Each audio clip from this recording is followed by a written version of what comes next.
I think that Senator Paul is being pretty reasonable here. Who would want their cell phone turned over to somebody so that that somebody could then contact them at their, convenience or at the inconvenience of the person who owns the cell phone to try and get them to join a union?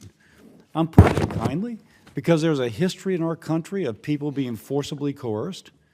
Like, do we really want would we want our information doxed? And this is a form of doxing.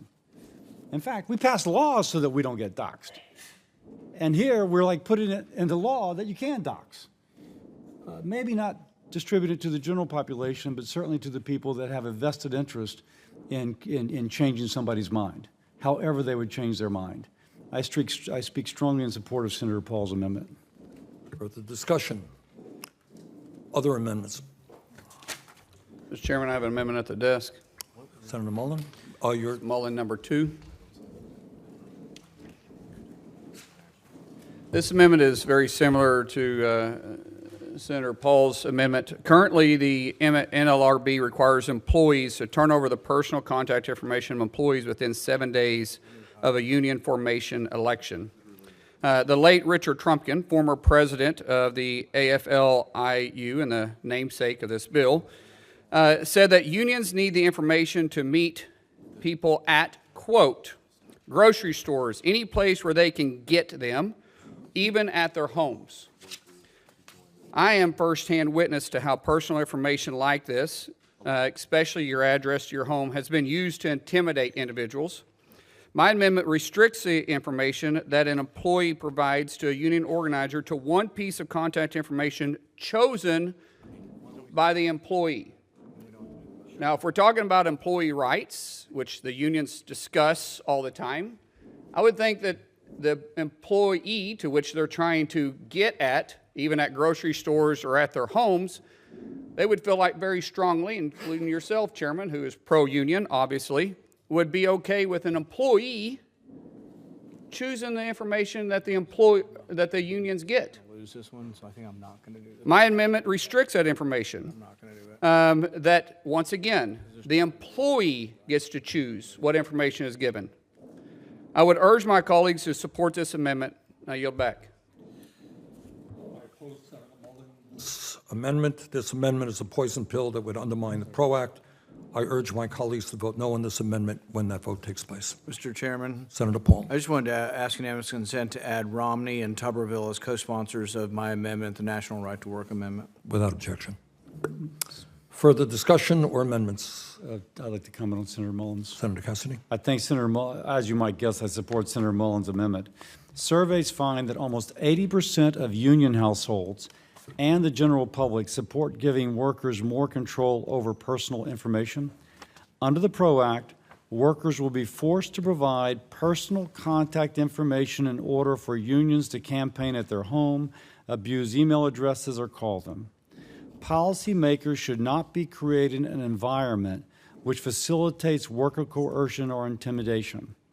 You know, in Scripture it says, what is the greatest of the laws? One of them is that you shall do unto your neighbor as you would have them do unto you.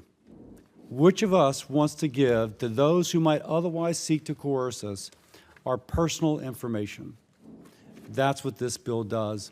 It's not that which we would want others to do to us. We should support Senator Mullins' amendment. Further discussion? Further amendments? Mr. Chairman, I have an amendment at the desk. It's Mullen number 3. Senator Mullen. To give a little background on current law, currently, after a union receives employee information while they're attempting to unionize the company workforce, they are under no requirement to protect that information.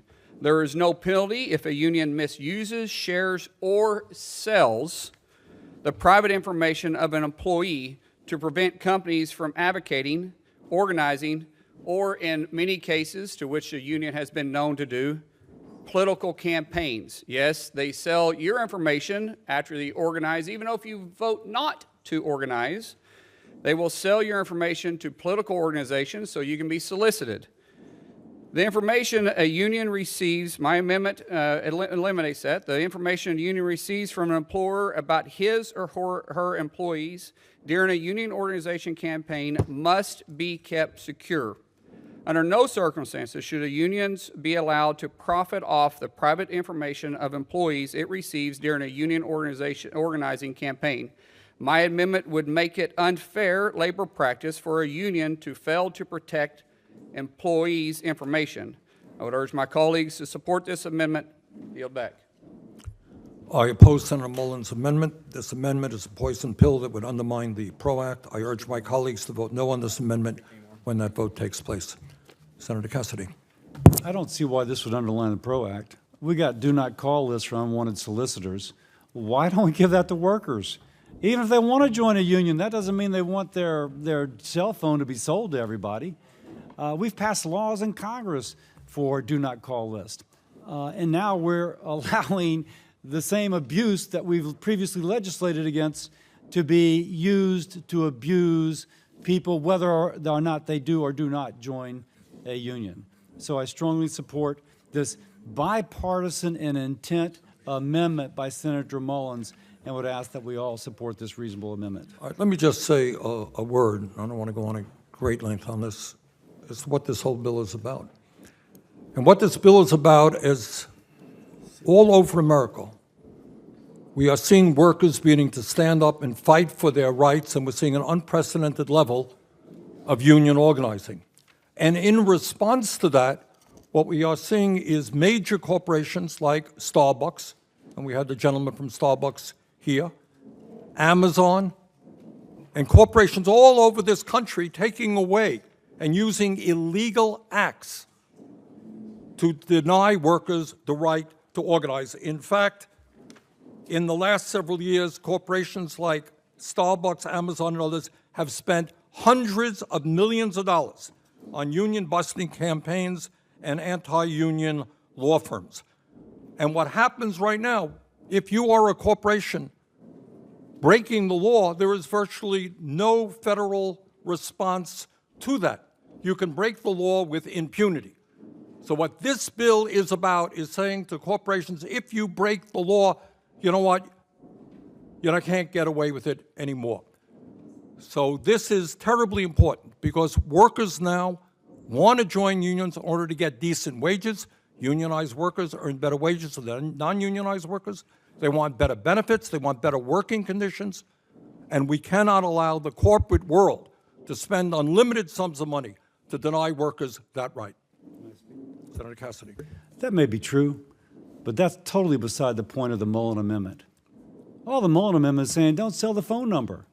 Don't use it as a revenue stream to go out there and have people spamming people. And that's totally separate from the position that the chair has taken on the overall bill. Further discussion or amendments? Mr. Chairman, Senator Braun. we've got three amendments. Pardon? We're still discussing. Oh, okay. Any other discussion? I have to just comment on, Chairman, what you just said about unions all over and the union busting and the unions. If it was true that employees all over the country wanted to join unions, then you would see unions gaining strength, not losing strength. You and I both know that union numbers have continued to drop and will continue to drop. And the whole reason why you're doing this bill is you're trying to strengthen unions so they can get more union dues. If it wasn't that their numbers were dropping, they wouldn't be screaming unfair practices. If all the employees wanted to join unions, then they could if they wanted to. You said that billionaires out there are trying to spend millions of dollars union busting. What you're doing is you're actually carrying the water for the unions. You're trying to make it to where they force employees to join unions, even when they don't want to. In my bill, trying to protect employee information, when you talk about all the time employee rights and that unions are supposed to be for employer or employees and that they want to protect employee rights, how could you even kind of not accept this amendment by saying they want to protect their personal information and keep it from being sold? And your only comment is that it's a poison pill and it'll destroy the PRO Act, and you just move on. when you know good and well that every employee out there, there isn't one single union member that would say that they don't want their personal information, that it wouldn't want their personal information protected. If this was an employer and he didn't protect his employees' information, and I sold my employees' information to campaigns, and I failed to protect it, I'd be sued. And you'd be the first one up there saying they should be sued. But you're saying it's okay for unions to do that. Boy, that is about as hypocritical as I can ever imagine. Further discussion. Mr. Chairman. Senator Collins. Mr. Chairman, I think that regardless of a member's position on the PRO Act, that all of us should support this amendment because it is intended to protect sensitive personal information of employees. And as the ranking member has pointed out, we have do not call lists. We have other registries and other protections that are intended to safeguard personal information, to protect people from identity theft, for example. So regardless of whether you're for or against the underlying bill, I would urge support for this common sense privacy protection for employees. Further discussion. Other amendments.